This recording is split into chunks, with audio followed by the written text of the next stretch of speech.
Hello and welcome to another The Freelancer on IAK Sunday with me, Daniel P. Riley of Whimsyland.org Literary Coaching and Services.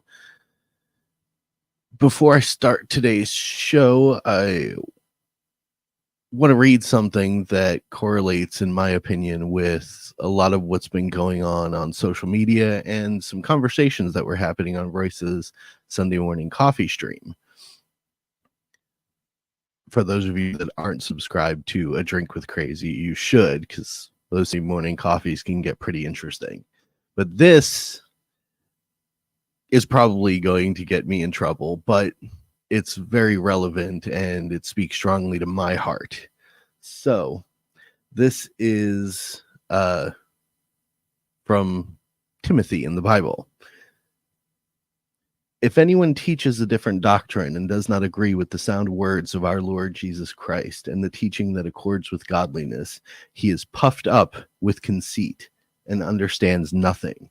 He has an unhealthy craving for controversy and for quarrels about words, which produce envy, dissension, slander, evil suspicions, and constant friction among people who are depraved in mind and deprived of the truth, imagining that godliness is a means of gain.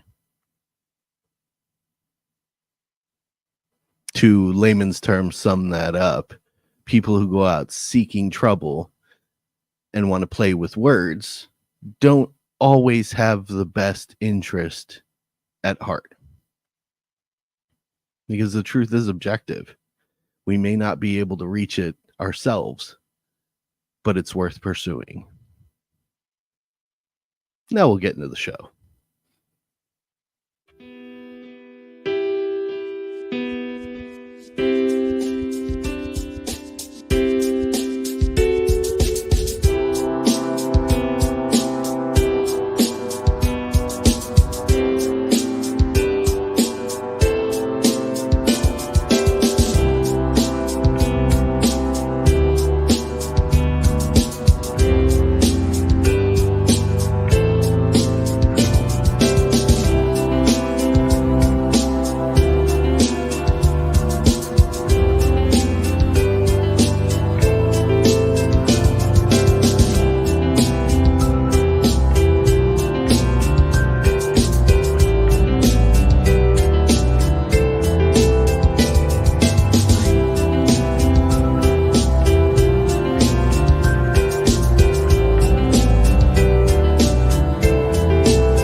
So today's creative hour is going to be 2 Pomodoro writing sprints. That is 20 minutes at a time.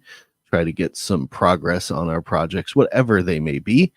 And in between, instead of doing a review, I wanted to spend a little bit of time talking about something that creative writers deal with, which is character creation. That is how you design a character for whatever story you're writing that isn't cardboard tropes and stereotypes. First, let me say hi to everybody, which is all of 2 people who have commented in the chat. And those of you who are watching, hello. Frederick Guimont said wise words to my little opening monologue there. Agreed. Very much so. And it's something that weighs heavily on my heart every time I post something personal or have one of these live streams. I want to pursue the truth as objectively as I possibly can. I am not perfect, never will be, and I have my own biases. But if I can find the truth with the help of someone else, I'm going to go for it. And Jersey says, hi, everyone. Hi, Jersey. Thanks for stopping by. Like I said, we're going to do some deep diving into what it is to create a character for your story. I have a extensive system that I use. I'll go into a little bit of it in the median of the program. But first, let's do what we came here to do, which is a 20-minute writing sprint or creating sprint, whatever it is that you're doing today. I have my timer set up. We're going to pick our music, which last week we tried something different with the acoustic cinematic, and that was not too bad at all. I kind of enjoyed it. So I think today we'll try a StreamYard supported musical track called Night Driving. Sounds like fun. And I, as usual, am working on Legacy of Heroes 2 Rising Stars.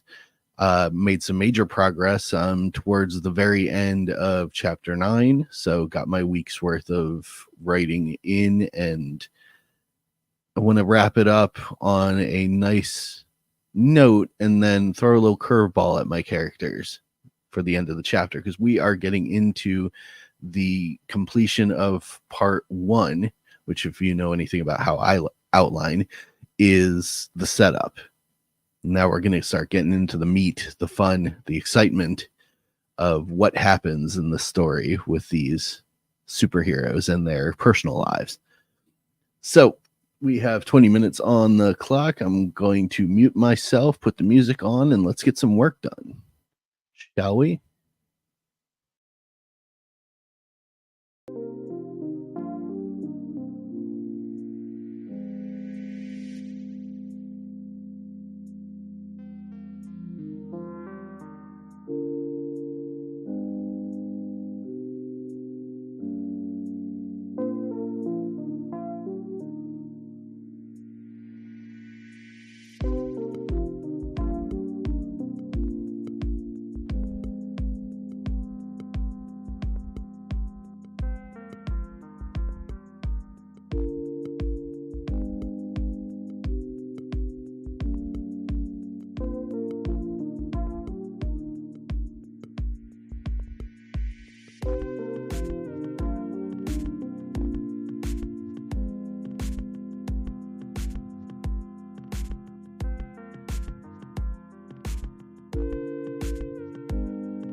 Okay. That is the end of our first 20-minute writing sprint. Hope you got some work done on what you're doing. Wrangler says, hail. Howdy, Wrangler. Thanks for stopping by. So So far, looks like 832 words for that 20 minutes, so a little more progress than usual. Not sure I like night driving as much. It's a bit simple and repetitive, doesn't excite the neurons like the others do. Okay, let's get into the middle of our program real fast. Only want to briefly touch on the subject of character creation. Over many, many years, and some of you will enjoy this because I've spent, Frederick Guimont says, doing a bit of inking on my cover, coming along slowly. Nice. Well done, man. Love to hear it. So, over the decades, as I am a old Gen Xer, I've played a lot of role-playing games, mostly tabletop, and then migrated into online gaming as time went by. And at first I was pretty reluctant about online gaming, but that's a story for a different day. Mostly played tabletop games, and over time I evolved the system by which I would create characters to play in parties from taking a basic trope, sometimes a silly basic trope, like playing a halfling trying to be a fighter, tiny little person with a big old sword, to more complex concepts. And then I got into being a dungeon master or game master, depending on what it is you're playing.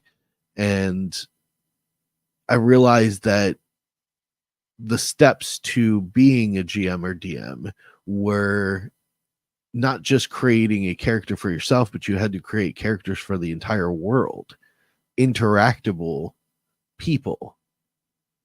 And the more I did it, the more I realized my group of players really were able to immerse themselves and interact in a natural fashion. And it actually derailed some of the more crazy player nonsense because my NPCs were relatable. People felt like they were connecting with them in some way. There were relevant details about their lives. It wasn't just, hail adventurer, let me tell you the thing. There was sometimes a half an hour of bar chat with the tavern keeper, hearing about everything and his particular perspective on it. And I'd flavor it in with little details that were wrong, and some of them were right, and made the mystery a little bit more fun for the whole story. But in doing all of that, I started to realize that the best way to draw people into your story, was way before I started actually writing professionally, was to make every aspect of it engage. And one of the best ways to do that is with the beings that the story has. Yes, there's going to be nameless townsperson number 43, but it doesn't take that long to just give them kind of a generic name. And sometimes that becomes fun. Bob the farmer can be the butt of many jokes. But when I started writing professionally, my short stories were always treated like a long gaming module that I was creating. Some of the outlines didn't work because I hadn't fully understood what an outline was, and now I do. But one of the things that no one ever said was your characters were kind of bland. It was always the story was kind of off and didn't really flow correctly. And so I started asking about that. What'd you think about this? What'd you think about this person, that person? Oh, really cool. Very much enjoyed learning about them. And I started to think about how I could give that to the rest of you. So I've been working on my Ream site, which I don't expect you to follow, but the book itself is public for anyone to use. The link is in the description. I started creating the character creator, a quick and easy, no frills how-to guide And we started with virtues and vices, which are, in my opinion, the root of every person. The things that you subconsciously lean towards. Are you more charitable? Are you more angry? Yeah, these things change over the course of a person's life, but at its base, I think everybody starts with a sort of default setting, as a child, for example. And being a former teacher, I got to witness lots of children in their development. So I could see the way that experience changed a person from that default setting when they first walk into the classroom and they're a little afraid. They don't know what to expect. You get to see the raw aspects of humanity in young children that don't know what's going to happen. This is one of the more fascinating parts of being a teacher. And then you get to know them personally, and you see that some children are always wanting to share their snacks. Others want to keep them to themselves. Some children have a strong sense of what is right or wrong. Some don't care as much. And each of those things is based upon, in my opinion, a virtue and a vice. And there are 14 total. I go over them in short. There's no need to get too deep in the weeds on what each of the things mean, but I go over them in short so that everyone has an understanding of what they do and how you move them. And the way I designed it was that if there's 14 of these traits, both on the plus and minus side, if you want to look at it that way, the positives and negatives, and the system itself is at a 100% capacity. So 100% of a core personality is made up of these 14 traits. There's a technical outlier of about 2 points. And those 2 points would shift a person's personality just a little bit in some other direction. Like we talked about, a person who, say, had a base, I think it was base 7 in charity, but you decided to put one of those 2 lingering points in charity, they would be more generous. If you put it in patience, they would be more enduring. A lot less prone to making snap decisions. They'd want to think a little bit more about it. And if you put it in wrath, they're a little more angry. And we all know that person who just has an innate short fuse. And it's not because of the stuff that they've dealt with. They were just born that way. I knew one growing up. I'm sure all of you have met one growing up. Going forward, as I release further parts of the character creator, we'll be getting into specific details, which is the person's background, the experiences that altered those fundamental points and moved it around. And when you do that, it's like getting to know someone. So you're not just building a character to be unleashed into a story, you're kind of building an imaginary friend. And that may sound a little psychotic, but it's true. You get to know these characters so much that when you start putting them through the ringer of fiction and drama and horror and danger, you feel for them. And when you feel for them, the way you write communicates that, and it expresses that connectivity to the reader. So the reader starts to feel for them too. I haven't seen any evidence that that's to the contrary. Like, no one's ever said I didn't feel anything for this character if I put my heart and soul into writing what was happening to them and what they were going through with actual pain in my heart. You can feel that in words in ways that just creating a cardboard trope, my character is a cool gay dude, can't convey.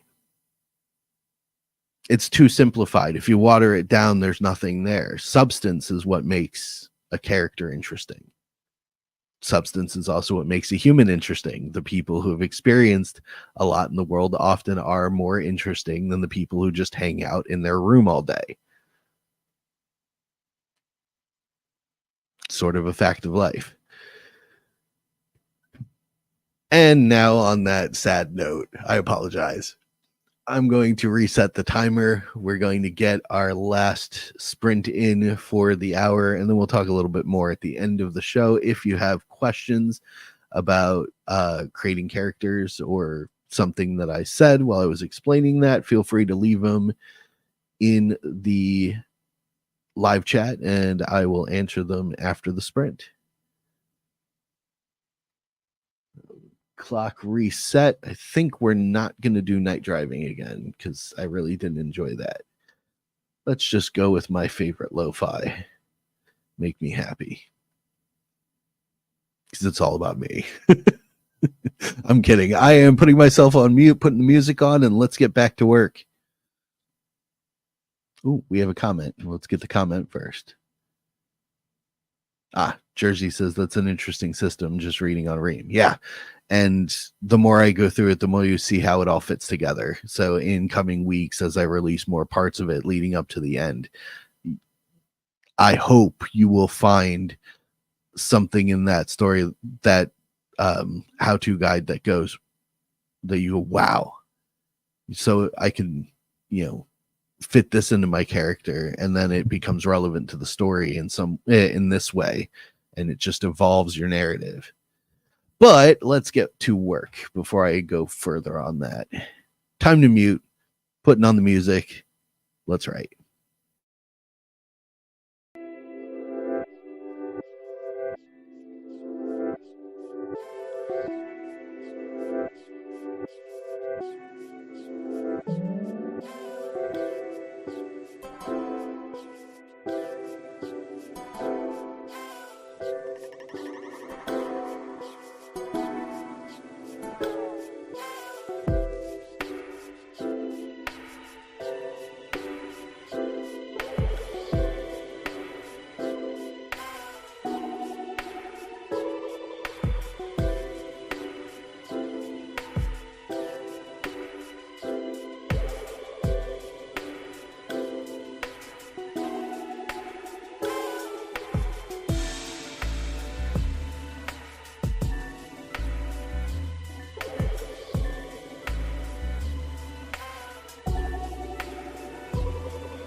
Okay. That's about the end of our second writing sprint for the day. How'd you do? What you do? I ended on half a sentence, so that's going to annoy me until, after the stream when I finish it.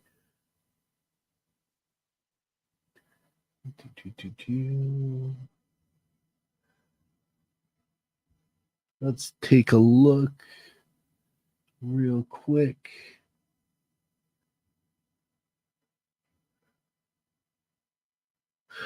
$618 for that writing sprint, so it's almost 1,500 words, so still about the same as always. All right, well, that ends the meat of today's The Freelancer episode. Like I said, at the midpoint, the character creator will get new chapters every week, further and further explaining how the character creation process that I use to make both main characters and supporting cast and even some of the NPCs, as we would call them, the interacted but general people in stories, are made. Oh, Jersey says wrote part of a dialogue, 200 words. Nice. Oh, and a follow on Reem. Well, that's great. Thank you very much. I appreciate that. I also have on there a how-to guide for outlining called The Order of Operations, where I break down a very easy 3-step system, beginning, middle, and end, and then how I do bullet points that help me keep track of what I'm doing within each part of the story, whether it be chapters or if it's a short story, just the flow of from beginning, middle to end. It's a really simple and effective way to not get lost when you're creating anything, writing fiction or nonfiction. There's even a nonfiction section in there for those of you who do not creative write. Wrangler says, I wasn't writing, but I was video editing. That is what The Freelancer is for. It's just for getting some work done with me every Sunday on IAK Sunday. And for those who don't know, IAK Sunday is when you get up and have Sunday morning coffee with Royce from A Drink with Crazy. You come work with me in the afternoon on whatever it is you would like to get done, even if it's just cleaning your house. And then this evening at about 8:30 Central, you chill with Richard from ironage.media, where he plays some games, talks with folks, and generally has a bit of fun to close out the day. And I think that is where we're going to end it. As most of you know, I am Daniel P. Riley of Whimsyland.org, literary coaching and services. I help creators create the very best that they can consistently and effectively through 1-hour coaching sessions and providing editing services and just simply asking questions. You can follow me on the Twix at Mr. DP Riley. Leave a comment here on any of the Freelancer videos. And if there are questions, I will answer them at the start of the show. Otherwise, I hope you guys have a fantastic last day of your weekend. And as always, keep creating.